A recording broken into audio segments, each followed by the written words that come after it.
ocean is calm.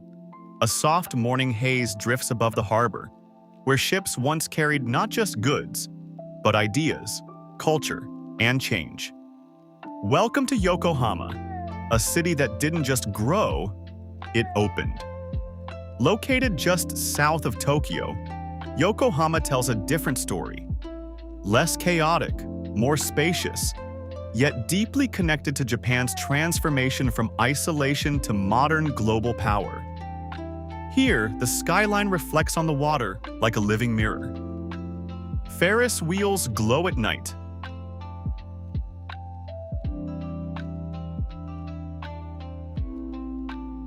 Old brick warehouses stand beside futuristic towers.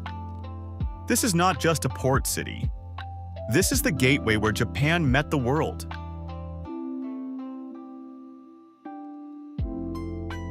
Dawn in Yokohama feels cinematic. The first light breaks gently across the bay, illuminating the quiet curves of the waterfront.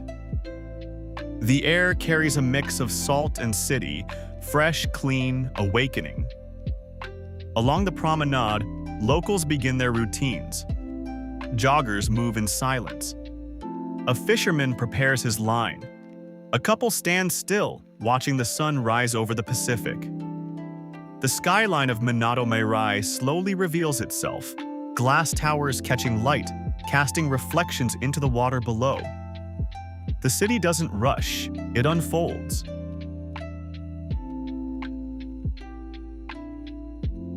At the heart of modern Yokohama lies Minato Mirai 21, a name that literally means Harbor of the Future. And it feels exactly like that. Wide open spaces, clean architecture, walkways that stretch along the coast as if designed for reflection as much as movement. Towering above it all is Yokohama Landmark Tower, once the tallest building in Japan. From its observation deck, the city unfolds in every direction. Tokyo in the distance, Mount Fuji on clear days, and the vast Pacific stretching endlessly west.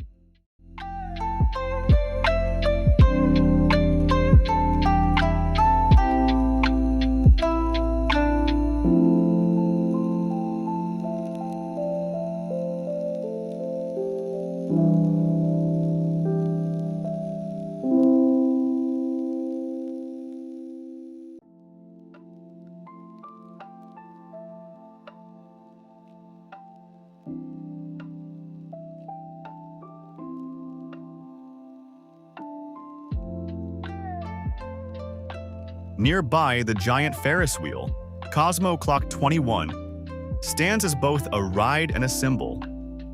By day, it's playful. By night, it transforms into a glowing circle of light, reflecting on the water like a neon moon. This is where Yokohama looks forward.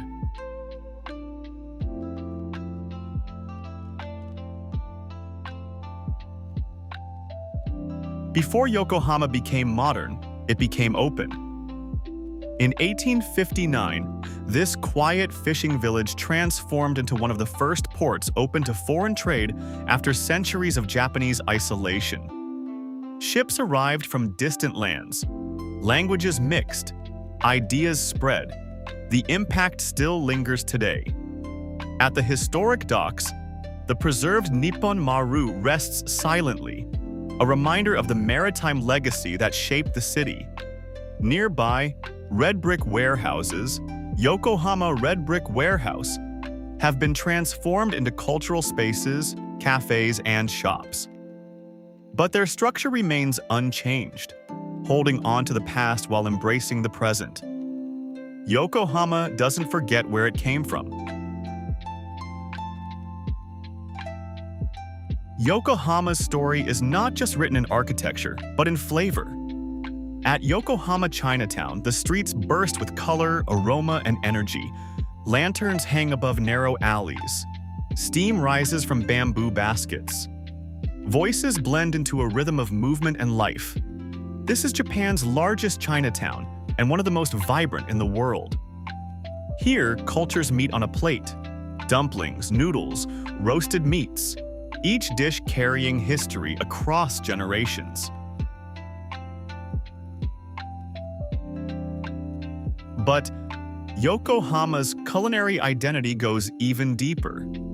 The city is known as the birthplace of Japanese ramen culture, where influences from China evolved into something uniquely local. Food here is more than sustenance. It's a story of exchange. Despite its modern skyline, Yokohama holds spaces of calm. At Sankeien Garden, time slows down. Traditional wooden houses, relocated from across Japan, sit quietly among ponds, bridges, and seasonal flowers. The sound of the city fades, replaced by wind through trees and the soft ripple of water. Cherry blossoms bloom in spring. Leaves burn red in autumn. Every season transforms the same space into something new. This is where Yokohama breathes.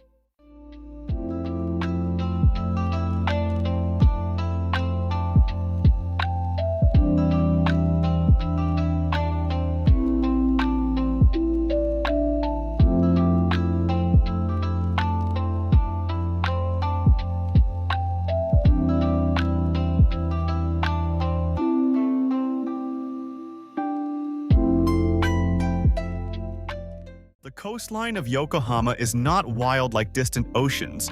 It's curated, shaped, but still alive. Boardwalks stretch for kilometers. Cafes open toward the sea. Couples sit facing the horizon, saying nothing.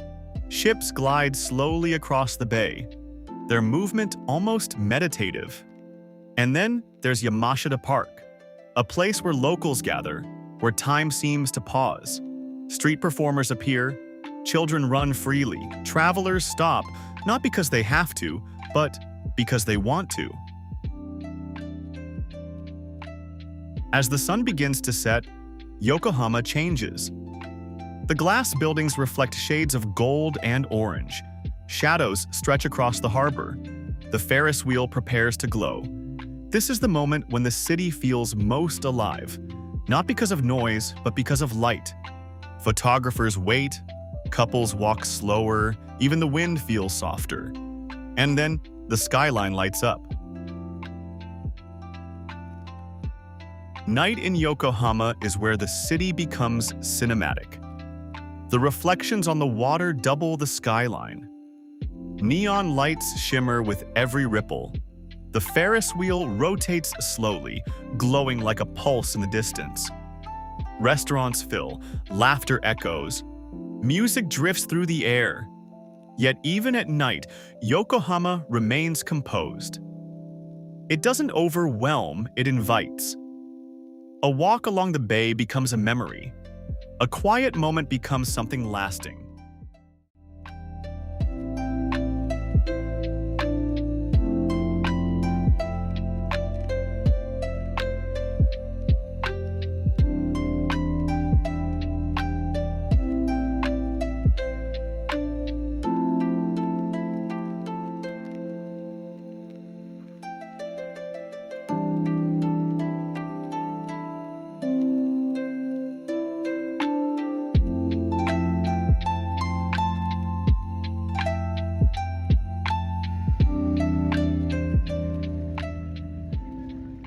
Living in Yokohama means living between contrasts.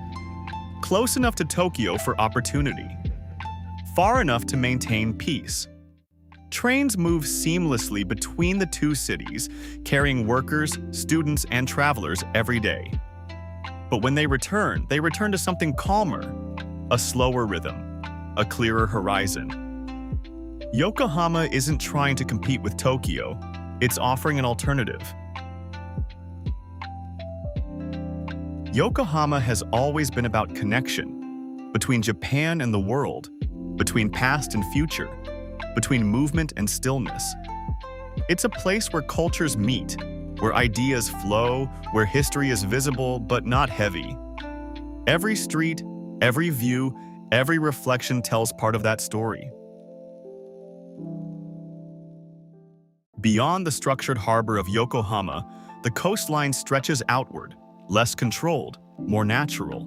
At Osanbashi Pier, the architecture itself mimics waves. Wooden decks curve like flowing water, rising and falling beneath your feet. From here, the horizon feels infinite. Ships drift slowly into the distance, becoming silhouettes against a silver-blue ocean. On clear days, the air sharpens, and far beyond the bay, a faint outline emerges, Mount Fuji.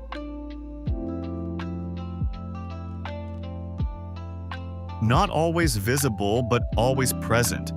It's a quiet reminder that even in a modern port city, nature still defines the edges. Step away from the waterfront, and Yokohama reveals another layer, unexpected, green, and deeply calming. Hidden within the city is Nagishi Forest Park, a vast open space where the skyline disappears behind trees. Here, the ground softens. Grass replaces concrete. Wind replaces traffic. Families picnic under wide skies. Dogs run freely. Cyclists glide along shaded paths. It doesn't feel like a major city anymore. It feels like a countryside pause, placed gently inside urban life.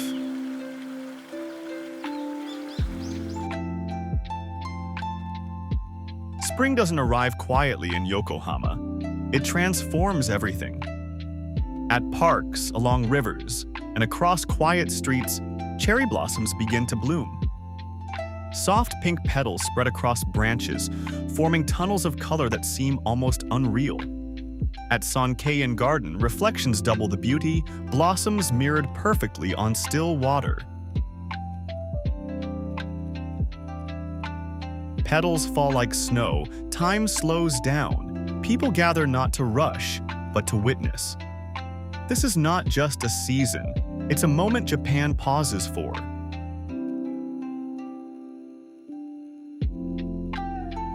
In the end, Yokohama doesn't demand attention. It doesn't try to be louder, bigger, or more intense than the cities around it. Instead, it offers something quieter, a balance, a feeling, a sense of space in a world that often feels crowded. You may come here expecting a city, but you leave remembering a feeling. The sound of water against the shore, the glow of lights on the bay, the calm that stayed with you longer than expected.